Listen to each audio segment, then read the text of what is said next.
আজকে একটা পুরনো রান্নার রেসিপি নিয়ে এসেছি, যেটা আমার ঠাকুমার হাতের তৈরি। সেই রান্নাটা আমি একটু অদল বদল করে মোচার মুইঠার রেসিপিটা আপনাদের সামনে নিয়ে এসেছি। অসম্ভব লোভনীয়, সুস্বাদু, সাবেকি একটি রান্না। উপকরণগুলো লেখা আছে, একদম সামান্য উপকরণেই তৈরি।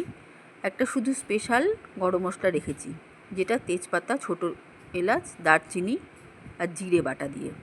এখানে মোচা ছড়া শুদ্ধ কেটে নিয়ে মোচাগুলোকে প্রথমে আমি আলাদাভাবে সেদ্ধ করে নিয়েছি।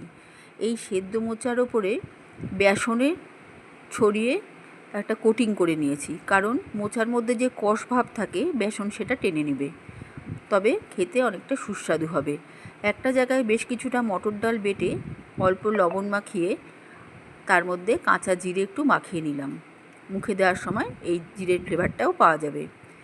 এই ডাল বাটাটা আমি বেসন মাখা মোচার ছড়ার মধ্যে কোটিং করে নিচ্ছি, নিয়ে স্টিম করে নিচ্ছি।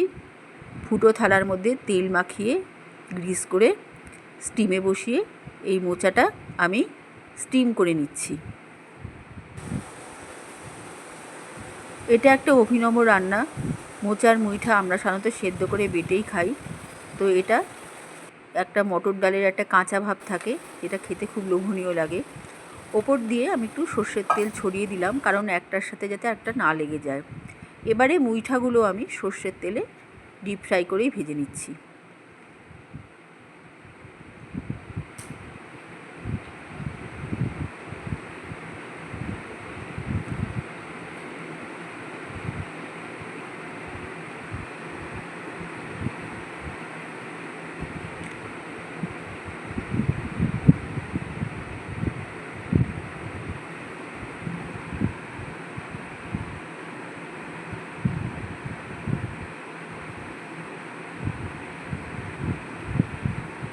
মুইঠাগুলো লাল লাল করে তুলে নিয়ে সেই তেলে কাঁচা আলু ডুমো ডুমো করে কেটে দিয়ে দিলাম।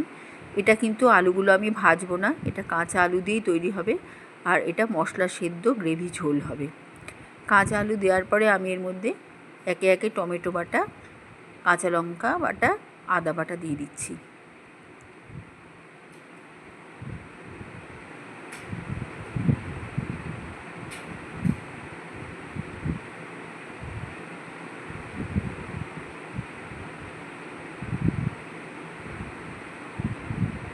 এক সাইডে লবণ দিয়ে দিলাম, হলুদ,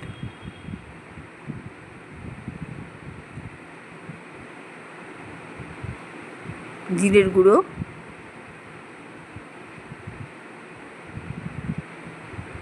লঙ্কার গুঁড়ো,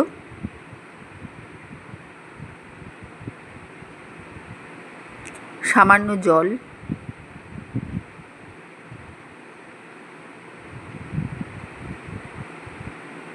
দিয়ে ঢাকা দিয়ে ভেপারে এটাকে রান্না হতে দিয়েছি। দেখুন কতটা তেল ছেড়েছে। এবার আর একটু ঢাকা দিলাম, আর একটু তেল ছাড়বে। টমেটোটা পুরো কুক হয়ে গেছে, আলু থেকেও বেশ জল বেরিয়েছে।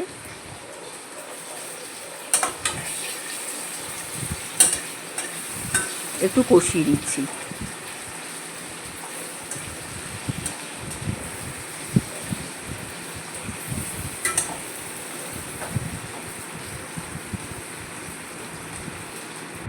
এবারে সেই ইউনিক গরম মশলা, যেটা আমাদের তেজপাতা বাটা, জিরে বাটা, গরম মশলা বাটা দেওয়া আছে, এটা দারুণ একটা ফ্লেভার আনে। যে কোনো ডালনাতেই এই ধরনের কষানোর সময় গরম মশলা ব্যবহার করলে সেই ডালনাগুলো খুব লোভনীয় হয়ে ওঠে।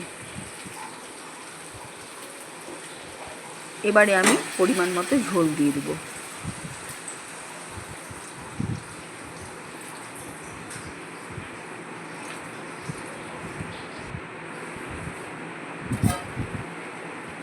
যেটুকু বাকি ছিল আলু সেদ্ধ হতে, সেটুকু সেদ্ধ হয়ে গিয়েছে। ঝোলটাও বেশ ঘন হয়ে এসছে মশলার সাথে।